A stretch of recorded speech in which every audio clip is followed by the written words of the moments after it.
Hello everyone, আসসালামু আলাইকুম। প্রতিদিনের মতো আমি সুরায়া চলে আসলাম আপনাদের মাঝে নতুন একটি ভিডিও নিয়ে। আশা করছি পুরো ভিডিওটি ভালো লাগবে। পুরো ভিডিও জুড়ে অনেক কিছুই থাকছে, তো পুরো ভিডিওটি না টেনে দেখার অনুরোধ রইল। আর ভিডিও শুরুতে প্লিজ একটু লাইক দিয়ে দেখা শুরু করবেন। আমার ভিডিওতে কোনো লাইক আসে না, এই জন্য আমার ভীষণই মন খারাপ হয়। এদিকে সকাল সকাল ভিডিওটা শুরু করে দিয়েছি, যদিও নাস্তাটা মেয়ে আর আমি অফ ক্যামেরাতেই করে নিয়েছি। মেয়েকে একটু স্যুপ নুডলস খাইয়ে দিলাম, আর আমি কিছুটা ঘরের খাবার ছিল কালকের, সেটাই খেয়ে নিয়েছি। তো পরবর্তীতে 10টার সময় চা খেয়ে এখানে মেয়েটা আমার মেহেদি নিতে খুবই পছন্দ করে, মুখেও জড়িয়ে গিয়েছে। এটা নিয়ে আমরা দুজনে দুষ্টামি করছিলাম। তো আমার মেয়েটা জামা খুলে ফেলেছে, এটা প্লিজ একটু ইগনোর করবেন, কারণ ছোট মানুষ, অনেক সময় অনেক কিছু প্রিপারেশন ছাড়াই হয়ে যায়।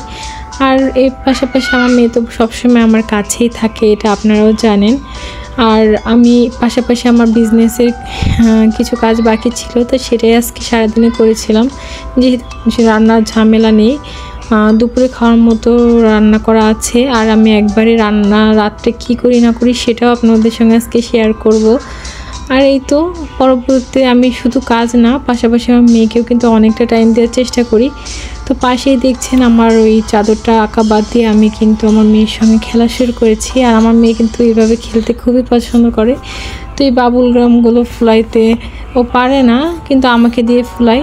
আর সারাদিনে সেরকম কিছুই ভিডিও করতে পারিনি, তেমন কিছু করাও হয়নি।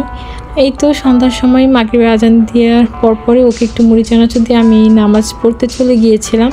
তো নামাজ পড়েই একটু মশলা চা বানিয়ে নিলাম আর একটু বিস্কুট নিয়ে আমার পাশের ভাবি, ওনার ঠান্ডা লেগেছে, তো ওনার সঙ্গে একটু গল্প করার পাশাপাশি চাটা খাবো, এই জন্য ওনার বাসাতে নিয়ে আসলাম।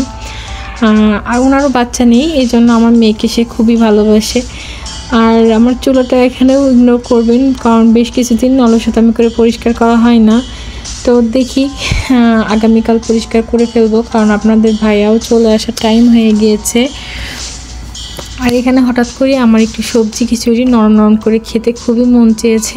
তো এখানে আমি বেশি করে সবজি আর একদম অল্প চাল ডাল দিয়েছি, তারপর কেন যেন আজকেও খুব বেশি হয়ে গিয়েছে।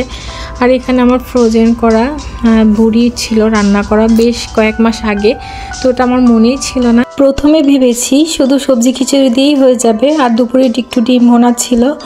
তো পরবর্তীতে হঠাৎ করে মাথায় আসলো যে ফ্রিজে বক্সের ভিতরে একটু ফ্রোজেন করা ভুড়ি ছিল, তো সেগুলো আমি একটু নতুন করে গরম করে তারপরে একটু তেলে দিয়ে নিব, তাহলে একদম সেই প্রথম দিনের মতো মজা লাগবে।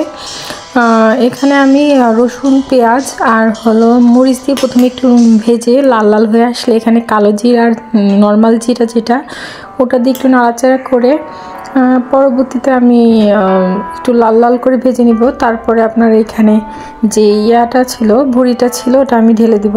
তো এখানে আমি এক্সট্রা করে একটু ফ্রিজে কিসের মশলা ছিল আসলে প্যাকেটের নামটা লেখা ছিল না, তো ওইটা একটু দিয়েছিলাম, তো ওটার জন্য টেস্ট ভালোই এসেছিল।